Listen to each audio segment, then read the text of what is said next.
Seigneur, merci de ces moments que tu nous donnes et Père, ta parole est une nourriture. Bénis-la, s'il te plaît. Bénis notre réflexion, notre âme par ta parole vivante, s'il te plaît.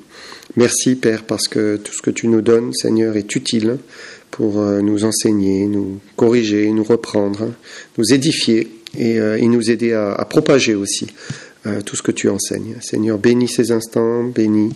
Seigneur, je te le demande par Jésus-Christ. Amen.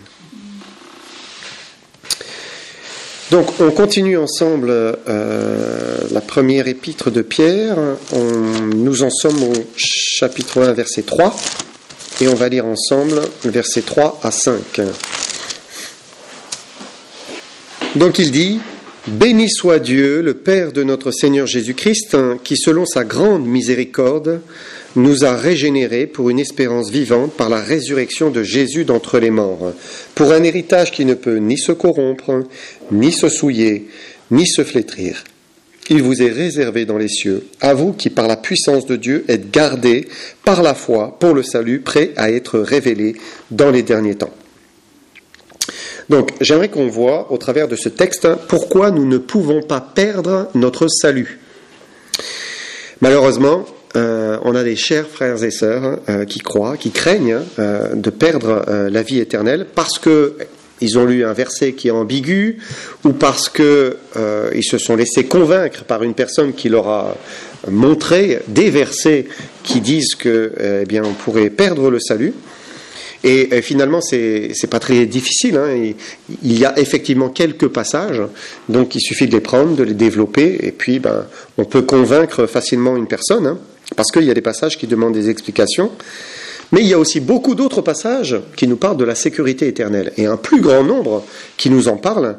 Et si on étudie toute la Bible, il faut pas prendre que certains passages, il faut prendre toute la Bible vraiment. Et là, on voit que la vie éternelle est un don, et une fois qu'on l'a reçu, on le possède. Donc on ne va pas le perdre. Et l'épître de Pierre, et notamment ce passage, figure parmi tous ceux qui nous réaffirment la sécurité éternelle. Alors, on va prendre le premier point qui nous rassure. Bonsoir Agnès. Donc, on continue. Pierre, on est chapitre 1, versets 3 à 5. Donc le premier point qui nous rassure concernant notre sécurité, c'est la régénération. Il nous parle de la régénération quand il dit « Béni soit Dieu, le Père de notre Seigneur Jésus-Christ, qui selon sa grande miséricorde nous a régénérés. » Donc la régénération, c'est le fait de naître de l'esprit et par la parole. Dieu se sert de la parole de Dieu et de son esprit. Donc c'est par la lecture ou c'est par l'écoute et puis par l'action du Saint-Esprit que l'âme va naître de nouveau. Alors le mot ici régénérer, c'est un mot grec qui est anagenao. Ana, c'est de nouveau. Je pensais anabaptiste. Voilà, c'est ceux qui baptisent de nouveau. Enfin, ceux qui baptisaient de nouveau, quoi qu'il y a encore des anabaptistes à l'est de la France. Et genao, c'est engendrer, donner naissance, enfanter, concevoir. Et donc, anagenao, c'est être engendré de nouveau, c'est naître de nouveau, et donc l'idée de la nouvelle naissance. Alors, comment naît-on une nouvelle fois ? C'est intéressant de prendre ce passage avec Nicodème dans Jean 3 où Nicodème va dire à Jésus: comment un homme peut-il naître quand il est vieux? Peut-il rentrer dans le sein de sa mère et naître? Et Nicodème a une question qui est pertinente et ce terme de genao, c'est la naissance physique. Donc lui, il dit: mais comment ça naître de nouveau puisqu'on est déjà né? Il se pose la question.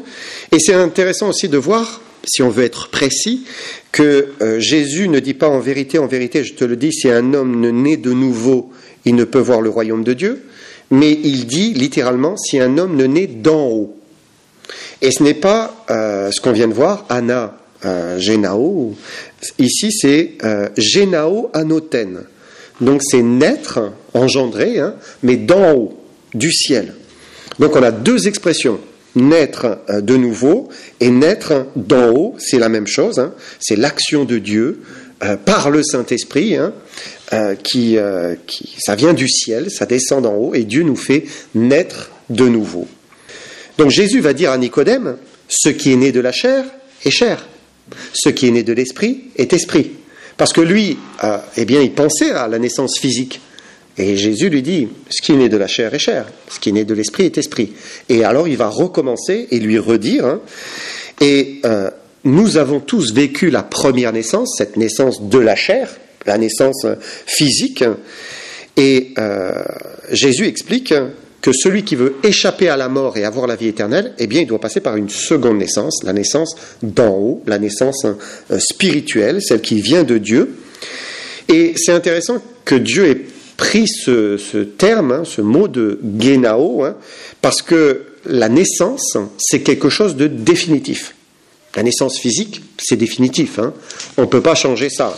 On sera toujours les enfants de nos parents, même si nous rejetions nos parents, on sera toujours leurs enfants. C'est une réalité. Et la naissance, c'est un acte définitif qui nous lie génétiquement à nos parents. De la même manière, la naissance spirituelle, ou la naissance d'en haut, c'est un acte définitif qui nous lie spirituellement à notre Père céleste, à Dieu. Et donc, c'est définitif. Pierre dit, « Béni soit Dieu, le Père de notre Seigneur Jésus-Christ, qui, selon sa grande miséricorde, nous a régénérés pour une espérance vivante par la résurrection de Jésus-Christ d'entre les morts. » Donc nous avons été régénérés ou générés de nouveau, nés une nouvelle fois. Il dit pour une espérance vivante par la résurrection de Jésus-Christ. Et Pierre explique comment cela est arrivé. Il nous dit que c'est grâce à la résurrection de Jésus-Christ. Parce que Jésus n'est pas venu simplement mourir pour nos péchés et nous accorder le pardon, mais il est également ressuscité afin de nous donner la vie. C'est pour ça qu'il dit que le croyant, quand il devient une même plante dans sa mort, il devient aussi une même plante dans sa résurrection. Et donc il est mis au bénéfice de la résurrection, de la vie de Jésus-Christ. Et ça reste quelque chose qui est difficile à expliquer. On le vit, quand on se repent, quand on croit, on le reçoit, on vit cette nouvelle naissance, on est au bénéfice de sa vie, mais c'est difficile d'expliquer toute la portée de ce que Dieu fait dans le cœur qui se convertit à Jésus-Christ. Mais ce que nous savons, c'est que réellement, la vie de Jésus ressuscité nous est communiquée à partir du jour où nous avons cru et nous marchons avec lui. Et c'est définitif. Cette naissance, elle est définitive. On ne peut pas naître de nouveau et puis 10 ans plus tard ne plus être né. C'est pas possible. Une fois que je suis né. C'est fait. Et donc, soit nous le sommes, soit nous ne le sommes pas. C'est comme cela. Ensuite, un deuxième point qui nous assure de cette sécurité éternelle, c'est le gage de l'héritage. Donc on va voir le gage de l'héritage, mais avant on va voir l'héritage. Puisque Pierre nous parle de l'héritage, verset 4, il dit donc que Dieu nous a régénérés pour un héritage qui ne peut ni se corrompre, ni se souiller, ni se flétrir. Il vous est réservé dans les cieux.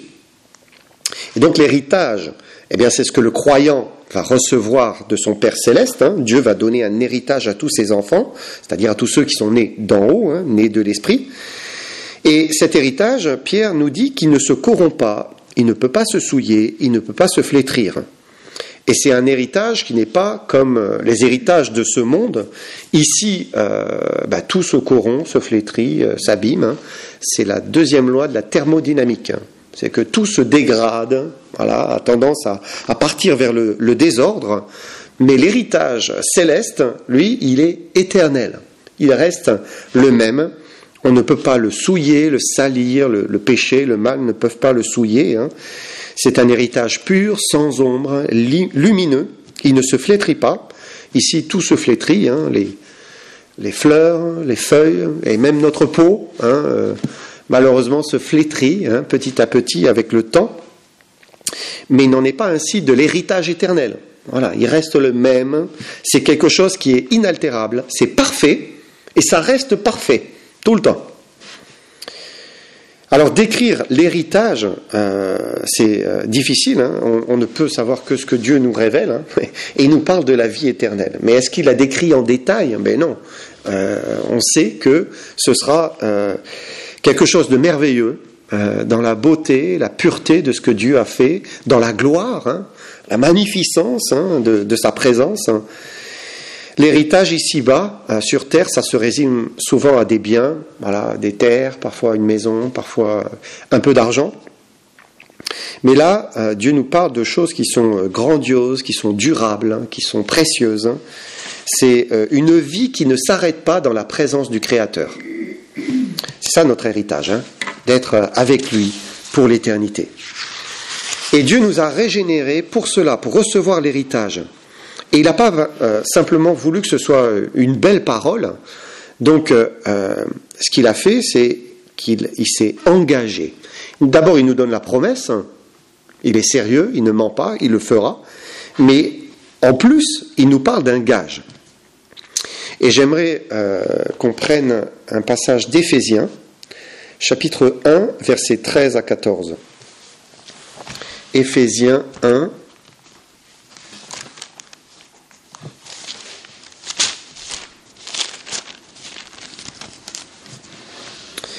13 à 14, il est dit ici, « En lui, vous aussi, après avoir entendu la parole de la vérité, l'évangile de votre salut, en lui vous avez cru, et vous avez été scellés du Saint-Esprit qui avait été promis, lequel est un gage de notre héritage pour la rédemption de ceux que Dieu s'est acquis pour célébrer sa gloire. » Donc, ici c'est Paul, hein, qui nous parle de la manière de recevoir le salut, hein. Il explique finalement comment on se convertit à Jésus-Christ, hein. Donc il dit d'abord il s'agit d'entendre la vérité, l'évangile, Jésus-Christ mort pour nous. Ensuite il s'agit d'y croire que Jésus-Christ est véritablement mort pour nos péchés, donc le recevoir.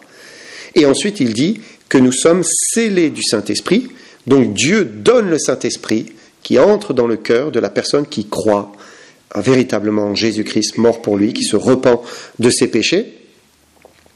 Et le fait de recevoir le Saint-Esprit, c'est-à-dire d'être scellé du Saint-Esprit, eh bien ça vient, compléter tout ce qu'on vient de dire, c'est la régénération en fait. C'est le moment de la régénération quand le Saint-Esprit entre et fait de nous une nouvelle créature, hein. C'est la naissance d'en haut. Mais ce qui est intéressant, c'est la suite, quand il parle du gage, verset 14, il dit « Lequel, le Saint-Esprit, est un gage de notre héritage pour la rédemption que Dieu s'est acquis pour célébrer sa gloire. » Donc le Saint-Esprit est un gage de l'héritage. Qu'est-ce qu'un gage ? Un gage, c'est quand, par exemple, on doit quelque chose à quelqu'un, on doit de l'argent à quelqu'un, mais on n'a pas la somme. Alors on va donner un objet en disant « je te le donne en gage ». Tu le gardes et puis je reviendrai te donner la somme d'argent quand je l'aurai. Si jamais je ne reviens jamais donner la somme d'argent, eh bien la personne peut garder le gage, il lui appartient. Si je reviens, alors je récupère mon gage. Et Dieu ici nous dit que le gage, c'est le Saint-Esprit. C'est Dieu qui nous donne le gage comme la garantie qu'il va nous donner l'héritage. Qu'est-ce qui se passe si Dieu ne vient pas nous donner l'héritage ? Alors on garde le Saint-Esprit pour nous. Et c'est complètement impossible. On ne peut pas garder le Saint-Esprit pour soi. Dieu est indissociable. Donc, le fait qu'il nous donne le gage, c'est la garantie absolue que nous aurons l'héritage. C'est une certitude, ça ne peut pas être autrement. Dieu nous a acquis pour célébrer sa gloire. Il nous promet un héritage qui est merveilleux et il n'y a rien qui pourra l'empêcher. Une fois que nous avons le gage, le Saint-Esprit, rien ne pourra l'empêcher. Mais comme si ce n'est pas assez, quand Pierre nous parle de l'héritage, il nous dit, 1 Pierre 1, verset 4, à la fin, il dit « Il vous est réservé dans les cieux ». L'héritage nous est réservé. C'est réservé, c'est conservé, c'est précieusement réservé pour nous. Si vous appelez par exemple un restaurant pour réserver une table, donc voilà, je veux une table pour manger ce soir. Vous arrivez le soir, la table, elle est réservée, elle vous appartient. C'est sûr, elle sera là, hein. Ça y est, c'est réservé. Et là, c'est Dieu qui nous réserve l'héritage. Est-ce qu'un restaurateur serait plus fiable que Dieu ? Eh non, si Dieu réserve l'héritage, ben c'est sûr, hein. Nous aurons l'héritage auprès de Dieu. Dieu n'est pas un homme pour mentir, et vraiment, eh bien, ça nous est réservé, à nous qui avons cru et reçu Jésus-Christ comme sauveur personnel. Alors, eh bien, on arrive à un troisième point qui nous assure de la sécurité éternelle, c'est l'action de Dieu pour nous garder. Alors, c'est au verset 5 de notre épître de Pierre. Il dit « À vous qui, par la puissance de Dieu, êtes gardés par la foi pour le salut prêt à être révélé dans les derniers temps. » Et Pierre nous dit que Dieu nous tient dans la foi par sa puissance. Donc ce n'est pas notre puissance, ce n'est pas notre force, notre persévérance même, ou notre volonté qui nous garde, mais c'est Dieu qui nous garde par sa puissance, il nous garde dans la foi. Et le terme « garder » ici en grec, c'est « phroureo », et ça signifie « retenir prisonnier ». Donc ça signifie que nous sommes dans la main de Dieu et personne ne peut nous en arracher, même pas nous-mêmes. Une fois qu'on est dans sa main, ça ne dépend plus de nous. C'est Dieu qui nous garde. Et il nous garde pourquoi ? Il dit, il nous garde pour le salut. Donc ça nous parle vraiment de la sécurité éternelle. C'est une garantie. C'est le salut pour ceux qui ont cru en Jésus-Christ crucifié. Dieu nous garde pour ce salut. Ça nous renvoie à ce passage de Jean, chapitre 10, versets 27 à 29, qui nous parle des brebis. Donc Jean 10, versets 27 à 29, il dit « Mes brebis entendent ma voix, je les connais et elles me suivent. Je leur donne la vie éternelle et elles ne périront jamais. Et personne ne les ravira de ma main.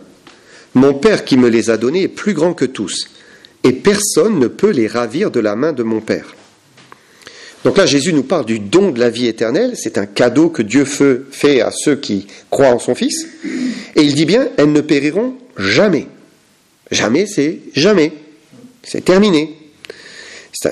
Les brebis du Seigneur ne peuvent plus connaître la perdition. C'est ça que ça veut dire. Pourquoi ? Parce qu'il dit que personne ne les ravira de ma main. Donc c'est la main de Jésus-Christ. Nous sommes dans la main du Fils bien-aimé. Et si nous sommes dans la main du Fils bien-aimé, eh bien nous sommes aussi dans la main du Père. C'est ce qu'il dit au verset 29. « Mon Père qui me les a donnés est plus grand que tous, et personne ne peut les ravir de la main de mon Père. » Et donc, nous sommes dans la main du Fils, et le Père, eh bien, tient le Fils. Et donc, de fait, nous sommes aussi dans la main du Père. Et le Père est plus grand que tous. Ça veut dire que il n'y a rien, ni personne qui peut nous arracher de la main du Père. Quand il nous garde, il nous retient prisonniers. C'est des prisonniers volontaires, c'est nous qui avons voulu être dans sa main. Mais nous sommes retenus prisonniers dans sa main.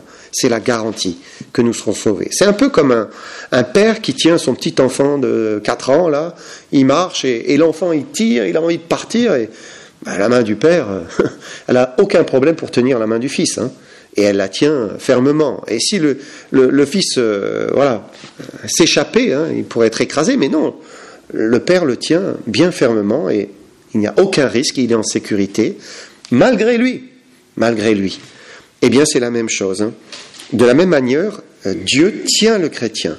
Il le tient dans sa main, il le tient très fort, et il n'y a rien qui peut le perdre. Il ne pourra pas s'échapper parce que Dieu le tient. Ça veut dire qu'il le conduira dans l'éternité. C'est certain, c'est assuré, et ça ne dépend plus de lui. Même si lui a une mauvaise volonté de tir et veut s'échapper, ben non, maintenant tu m'appartiens et tu iras avec moi dans l'éternité.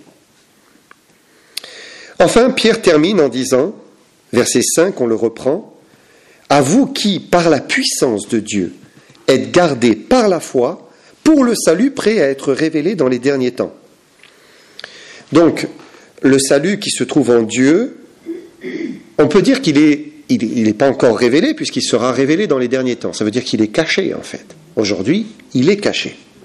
La gloire de Dieu, elle est cachée. les enfants de Dieu même, d'une certaine manière, sont cachés, hein, mais le salut sera bientôt révélé. Alors j'aimerais prendre un passage parallèle, c'est dans Colossiens chapitre 3, et on va lire versets 1 à 4. Colossiens 3, et versets 1 à 4.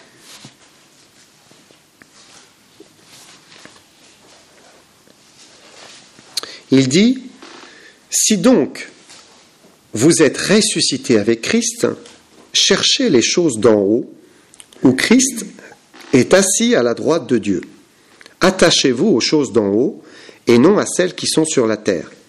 Car vous êtes morts, et votre vie est cachée avec Christ en Dieu. Quand Christ, votre vie, paraîtra, alors vous paraîtrez aussi avec lui dans la gloire. » Et nous vivons des expériences dans notre vie chrétienne, hein, une communion spirituelle, des réponses à nos prières, l'action de Dieu dans notre vie, hein, mais tout ça, c'est quand même caché d'une certaine manière aux yeux du monde. Notre vie, elle est cachée avec Christ, hein, en Dieu. Hein. Nous sommes cachés dans le Fils, cachés dans le Père, hein, parce que le monde ne le voit pas et ne le connaît pas, hein, comme il est écrit dans l'évangile de Jean. Il ne voit pas l'Esprit, il ne le connaît pas. Mais il dit, quand Christ, notre vie, paraîtra, alors nous paraîtrons aussi avec lui dans la gloire. Aujourd'hui, nous sommes cachés, Jésus-Christ est caché en nous, le sceau de l'Esprit est caché en nous, et finalement, nous sommes assez comme le reste des hommes. Hein. Notre visage ne brille pas, on ne resplendit pas dans la rue. Hein. Rien ne peut vraiment nous différencier du reste des hommes, si ce n'est notre comportement, nos paroles, notre morale, si on respecte la parole de Dieu, notre différence finalement en tant que chrétien. Mais ce n'est pas forcément non plus quelque chose d'éclatant. Les gens ne sont pas ébahis. Wow, un chrétien, waouh! Non, c'est pas ça. Hein. On est comme le reste des hommes parce que notre vie est quand même cachée en Christ, avec Christ, en Dieu. Mais il dit bientôt, quand Christ paraîtra, alors nous paraîtrons aussi avec lui dans la gloire. Et le monde, à ce moment-là, verra, le monde saura ce que Dieu a fait pour nous et que nous sommes, les enfants de Dieu, les fils et les filles de Dieu. La gloire des fils de Dieu et des filles de Dieu sera révélée aux yeux de tous. Pierre dit, ce sera dans les derniers temps. Donc ça veut dire que ce sera au retour de Jésus-Christ, et plus précisément au retour de Jésus-Christ en gloire. Parce que il va y avoir l'enlèvement, hein. Donc 1 Thessaloniciens chapitre 4 versets 13 à 18, et l'enlèvement, ça sera une disparition soudaine, où l'Église sera enlevée à la rencontre du Seigneur dans les airs, et même si nous serons transformés, hein, puisqu'il dit en un clin d'œil, les vivants seront transformés, emportés, hein, rien dans l'Écriture nous dit que le monde le verra. Il verra l'absence, oui, ça, il verra l'absence soudaine. Mais il n'y a rien dans l'Écriture qui dit qu'ils le verront. Par contre, quand Jésus-Christ reviendra dans la gloire, alors là, tout œil le verra. Et ce que tout œil verra, c'est Jésus-Christ, mais aussi tous les saints qui le suivront, puisqu'il est dit que nous le suivrons sur des nuées. Hein. Et c'est là, à ce moment-là, que notre vie, hein, en Christ et en Dieu sera révélée aux yeux de tous. Hein. Et donc ce sera après la tribulation, quand Jésus-Christ reviendra sur ce cheval blanc, hein, dans la gloire. Hein. Tous le verront et tous nous verrons également à sa suite. Voilà. On peut être reconnaissant pour la régénération, pour l'héritage qui est une garantie, hein, et pour cette sécurité qui fait que Dieu nous garde dans sa main. C'est la plus belle chose qui puisse arriver à un pécheur perdu, être en sécurité dans la main de Dieu, et ça devrait susciter la louange sur les lèvres. Et c'est intéressant parce que c'est ce que Pierre fait. Quand il commence, regardez, chapitre 1, verset 3, il dit « Béni soit Dieu, le Père de notre Seigneur Jésus-Christ, qui selon sa grande miséricorde. » Oui, béni soit Dieu. Il commence par bénir Dieu pour ce salut, pour sa miséricorde. Et quand on prend conscience de ce que Dieu a fait pour nous, de nous sauver de la boue du péché et de nous donner cette sécurité éternelle. Nous sommes des fils et des filles du Créateur et nous vivrons avec lui pour l'éternité, dans la gloire. Alors, eh bien, voilà, nos lèvres peuvent dire « Béni soit Dieu de nous avoir sauvés en Jésus-Christ ». Voilà, on continuera la prochaine fois.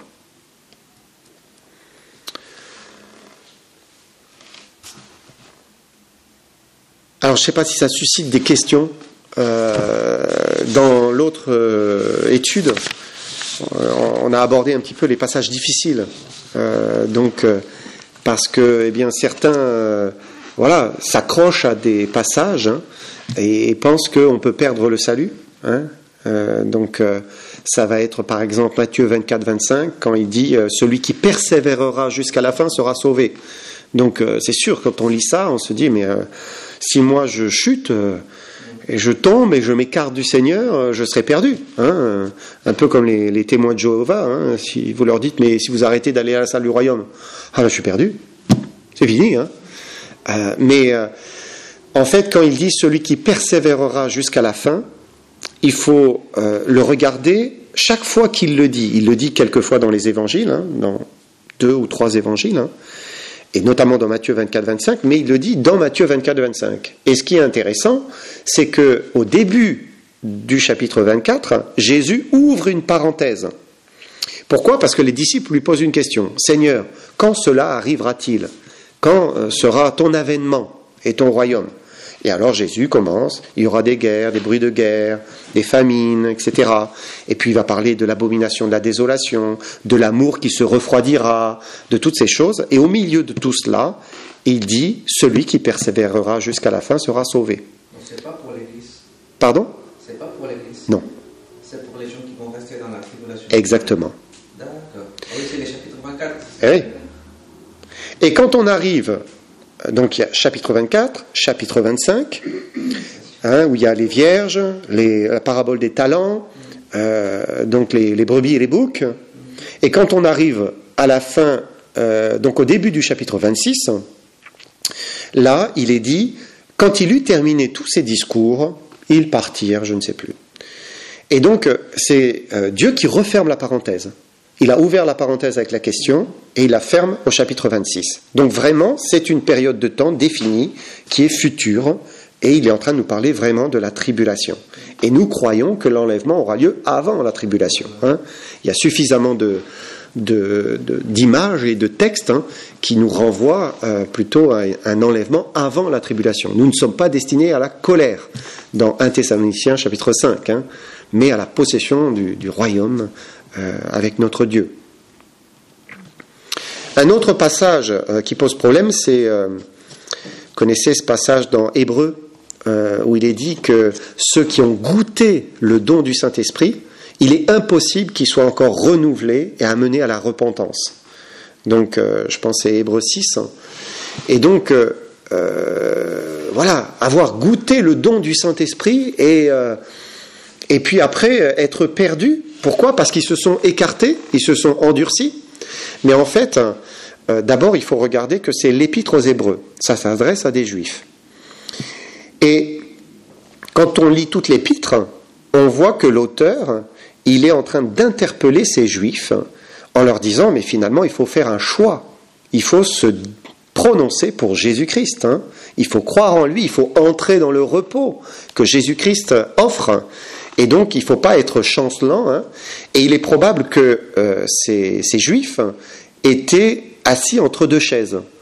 Peut-être allait-il à la synagogue le vendredi soir, le samedi, et puis le dimanche matin, ils rejoignaient un groupe de chrétiens parce qu'ils étaient intéressés.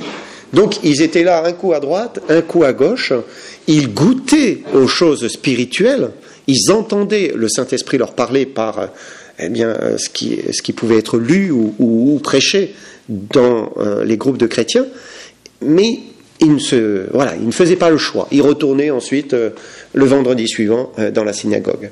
Et donc, l'épître lui dit, mais il faut faire un choix, parce qu'on ne peut pas simplement se contenter de goûter et ne pas vraiment manger, se nourrir, choisir. Et donc, c'est... c'est dans ce contexte qu'il faut lire aussi ce verset. Et goûter, c'est pas avoir un repas, c'est pas choisir, voilà, c'est pas assimiler la chose, c'est simplement avoir un peu sur le palais ou sur le bout des lèvres. Voilà, peut-être je vais m'arrêter ici.